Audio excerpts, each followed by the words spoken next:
Right continue చేద్దాం. ప్రస్తుతం వేరే గెస్టులు కూడా తీసుకుని మళ్ళీ వస్తాను. ఒక్క నిమిషం అమర్నాథ్ రెడ్డి గారు. ఎస్, మనతో పాటు జైకర్ బాబు గారు జాయిన్ అనలిస్ట్. నమస్తే జైకర్ బాబు గారు.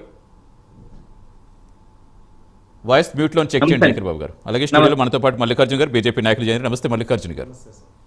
ముందుగా జైకర్ బాబు వాయిస్ తీసుకుని వస్తాను. జైకర్ బాబు గారు, అసలు ఏంటి తిరుమల ఆధ్యాత్మికత మినహా రాజకీయాలు వద్దు అని ప్రతి పార్టీ చెప్తుంది, ప్రతి నాయకులు చెప్తారు. కానీ ఎప్పుడు రాజకీయాల్లోకి తిరుమలని లాగుతూనే ఉంటారు.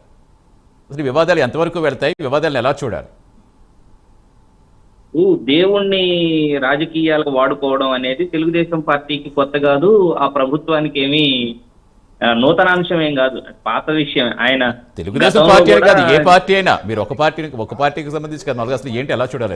లేదు పార్టీని రాజకీయ అంశాలకు వాడుకోవడం అనేది ఎంత సులభం అనేటటువంటిది టీడీపీని చూసే నేర్చుకోవాలి. TDP is not equal to TTD కానీ వాళ్ళు చేసేది ఏంటంటే TDP is equal to TTD. ఆయన మాట్లాడకుండా అమర్నాథ్ రెడ్డిని మాట్లాడవద్దని చెప్పండి, నన్ను మాట్లాడిన తర్వాత ఆయన మాట్లాడమనండి. దానికి ఉదాహరణలు చెప్తాను వినండి. ఎందుకంటే ఎన్ని కావలిస్తే అనే ఉదాహరణలు చెప్తాను. టీటీడీ మీద ఎంత విష ప్రచారం చేసినా, ఎంత దుష్ప్రచారం చేసినా టీడీపీకే చెల్లింది అనేటటువంటి వాస్తవం కాదో ఒక్కసారి టీడీపీ వాళ్ళు ఆత్మవిమర్శ చేసుకుంటే సరిపోతుంది. అంతేకాదు వాళ్ళకి అనుంగులుగా ఉన్నటువంటి వాళ్ళు, చంద్రబాబు నాయుడు గారికి బినామీగా ఉన్నటువంటి వాళ్ళు వెంకన్న గారిని, వెంకన్న స్వామిని వెంకన్న చౌదరి గారు అని చెప్పి వాళ్ళ కులానికే కలిపేసుకున్నటువంటి ఘనమైన చరిత్ర. అంటే రాజకీయాలలో ఒక విచిత్ర పోకడలు, వింత సాంప్రదాయాలను నెలకొల్పినటువంటి ఘనమైన చరిత్ర టీడీపీకే ఉందనేది మాత్రం వాస్తవం. ఇప్పుడు ఇందాక సహోదరుడు చెప్పాడు మా వైసీపీ తరఫు నుంచి, ఆయన చక్కగా ఎంత కూలంకషంగా చెప్తున్నాడు.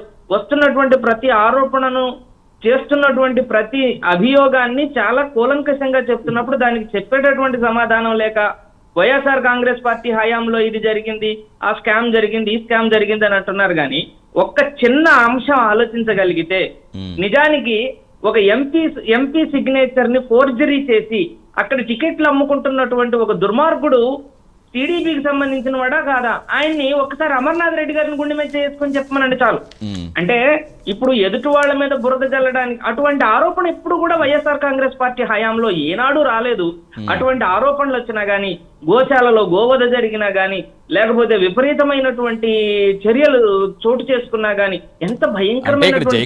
జైకర్ గారు సరే, పార్టీలు మాట్లాడుతూ ఓకే, అంటే జనరల్ గా మనం ఆలోచించుకున్న గోశాలకు సంబంధించి దానికి అసలు ఏం జరుగుతుంది, కొన్ని గోవులు దానికంటే కొంచెం కంక్లూజన్ ఇచ్చారు. అది పార్టీల పరంగా మాట్లాడటం కాదు, మనం మామూలుగా మాట్లాడుకుంటే ఆ కొన్ని వృద్ధావులు అయితే కొన్ని జనరల్ గా జరుగుతుంటే కొంచెం క్లారిటీ ఇచ్చారు. కానీ దాన్ని కూడా చనిపోయిన వైసీపీ వాళ్ళు, దాని వెనక వైసీపీ భూమున మేనమామే ఉన్నారని ఇటు బిఆర్ నాయుడు గారు ఇలా ఇంతలా దీన్ని ప్రొలాంగ్ చేయడం వలన ఇప్పుడు అది రాజకీయం కాదు, అదేదో ఒక శాఖో ఒక దేనికో సంబంధించిన అవినీతి గురించి అయితే ఇంతలా ఆరోపణలు ప్రచారోపణలు చేసుకున్నా బాగుంటుంది.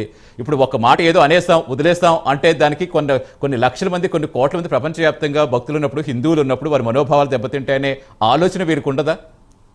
నాయకులకు బాధ్యత ఎంతవరకు మనోభావాలు దెబ్బతింటాయి అనేటటువంటి ఆలోచన, సంస్కారం ఏదైనా టీడీపీకి ఉంటే పంది కొవ్వు కలిసిందని, చేప కొవ్వు కలిసిందని, జంతువుల కొవ్వు కలిసిందని, అంటే 144 కోట్ల మంది ప్రజల యొక్క మనోభావాలను దెబ్బతీస్తూ వాళ్ళు చేసినటువంటి వ్యాఖ్యలకు ఎక్కడ మనోభావాలు దెబ్బతినవా?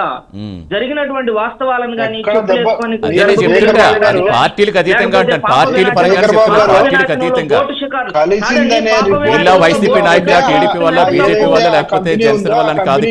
బాయ్కాట్ చేసి ఆ కంపెనీని రానివ్వకుండా కొత్త వాళ్ళతో మళ్ళా వెండర్స్ పిలిపించి వాళ్ళ ద్వారా టీటీడీ లడ్డు ఇవాళ తయారు చేయించడం జరుగుతుంది. మీరు ఈ మధ్య కాలంలో తిరుమల వెళ్ళింటే లడ్డు నాణ్యత గమనించండి. అమర్నాథ్ రెడ్డికి అది సరైనటువంటి పద్ధతి కాదు. ఎందుకంటే నేను మాట్లాడిన తర్వాత మాట్లాడగలగాలి. వచ్చినట్లయితే ఈ మధ్య కాలంలో మీరు ఎప్పుడైనా తిరుమల అమర్నాథ్ రెడ్డి గారు ఒక్క నిమిషం, ఇంకా వాయిస్ ఎక్కడ కూడా తీసుకోవాలి, మల్లికార్జున గారు వాయిస్ కూడా తీసుకోవాలి.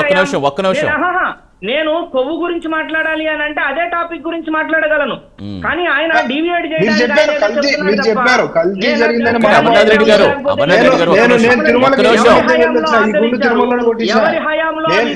నేను పర్సనల్ గా చెప్తున్నా, తిరుమల లడ్డు నాణ్యత ఎంత పెరిగిందనేది నా మనసుకు, నా దైవానికి తెలుసు. ఎవరి హయాంలో హిందువుల మనోభావాలను దెబ్బ కొట్టారనేది మాట్లాడాలనంటే బ్రహ్మాండంగా మాట్లాడుకోవచ్చా? అది చర్చ. ఇప్పుడు అలా కాదు కదా, మీరు మాట్లాడుతున్నటువంటి అంశానికి నేను కొవ్వును ఒక ఉదాహరణ మీరు చెప్పిన లడ్డు విషయం రైట్ రైట్ మాట్లాడండి. రైట్ అమర్నాథ్ గారు ఒక్క నిమిషం జయకర్ గారు మీరు చెప్పండి చెప్పిన చెప్పండి విషయం తర్వాత ఏంటి? మల్లికార్జున గారు నేను ఎస్ జయకర్ గారు ఆయన ఒక్కొక్క విషయానికి చెప్పాలి అని అంటే బోల్డ్ అని చెప్పుకుంటూ పోవచ్చు. ఇప్పుడు తిరుమల తిరుపతిలో అనేక రకాలైనటువంటి హైందవ్యానికి సంబంధించినటువంటి దానికి వ్యతిరేకంగా జరుగుతున్నదని కానీ మరి ఈ మెట్లు కడిగిన వాళ్ళందరూ ఈ రోజు టీటీడీ చైర్మన్ తనంతట తానుగా స్వయంగా అన్యమతస్తులు 280 మంది ఉన్నారు అని ప్రకటించినటువంటి వాళ్ళు వీళ్ళ అచేతనావస్థను ఏమనుకోవాలి, వీళ్ళ చేతగానితనాన్ని ఏమనాలి, వీళ్ళ అసమర్థతను ఏమనాలి? తప్పులనే ఇవాళ ఎత్తి చూపుతాడు నేను కూడా. ఇప్పుడు అలా జరగకూడదు అంటే ఏం చేయాలి చెప్పండి జయకర్ గారు. వాళ్ళ పార్టీల పరంగా వాళ్ళు మాట్లాడతారు, మనకు అనవసరమైన విషయం అది పార్టీల పరంగా. ఇప్పుడు తిరుమల పవిత్రం మేం కాపాడమంటే మేం కాపాడమని చెప్పుకోవడం ఎంతవరకు కరెక్ట్ చేశారండి? తిరుపతిలో ఒక విద్యుత్ స్తంభాన్ని సిలువ గుర్తని చెప్పి అన్యమత ప్రచారం జరుగుతుందని చెప్పి బస్సు టికెట్ల మీద అన్యమత ప్రచారం జరిగిందని చెప్పి అన్యమతస్తులు అక్కడ ఉన్నారని చెప్పి చేస్తే ఈ రోజు అక్కడ నమాజ్ చేసినటువంటి వీడియోలు బయటకు వస్తాయి, మాంసాహార భుజించినటువంటి వీడియోలు బయటకు వస్తాయి, మద్యపానం తీసుకుంటున్నటువంటి వీడియోలు బయటకు వస్తాయి. మద్యపానం తీసుకొని పోలీసులే అక్కడికి వెళ్ళి అంటే రక్షక భటులే భక్షక భటులుగా మారినటువంటి సంఘటనలు వస్తాయి. ఇన్ని అక్రమాలు జరుగుతున్నా గానీ ఈ చేతగాని ప్రభుత్వానికి చేమ కుట్టినట్టు కూడా లేకుండా మళ్ళీ తిరిగి వైఎస్ఆర్సీపీ మంచిది కాదు, వైఎస్ఆర్సీపీ హయాంలో జరగలేదు అని అనుకుంటే, నేను నిజంగా ఒక భక్తుడితో మాట్లాడాను, హిందూ భక్తుడితో మాట్లాడాను. జరిగాయనే విషయం మేము చెప్పడం లేదండి, ఇప్పుడు జరుగుతున్న వాటిని మేము ఆపుతున్నాము, ప్రతి దాని మీద చర్యలు ఉంటాయని చెప్తున్నాము. అప్పుడు జరిగాయి కాబట్టి ఇప్పుడు మేము జరుపుతున్నాము.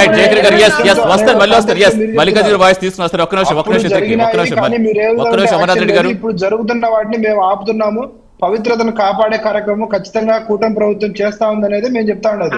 రైట్ ఒక్క నిమిషం అమర్నాథ్ రెడ్డి గారు ఎస్ ఇప్పుడు అదే అడుగుతుంటే పవిత్రతను కాపాడాల్సిన అవసరం ఏమొచ్చింది? ఆధ్యాత్మిక క్షేత్రానికి వచ్చినప్పుడు నిజంగా అందరూ భక్తి భావంతో ఆధ్యాత్మికంగా వెళ్తే అసలు పవిత్రత ఒకరు కాపాడాల్సిన అవసరం ఏంటి దేవుడికి? ఒక మాట, ఏనాడైనా సరే ఎప్పుడైనా సరే ఒక టీటీడీ చైర్మన్ వచ్చి వెనక వెంకటేశ్వర స్వామి బొమ్మ పెట్టుకొని మెడలో వెంకటేశ్వర స్వామి కండువా వేసుకొని అంటే ఒక స్త్రీని బూతులు లేదా అనకూడనటువంటి మాటలు మాట్లాడినటువంటి రాజకీయ కాదు జయకర్ గారు వస్తారు మీ దగ్గరకు వస్తారు మళ్ళీ వస్తారు. నేను అడిగేది మిమ్మల్ని అసలు ఎలా అనలైజ్ చేయాలని అడుగుతున్నాను.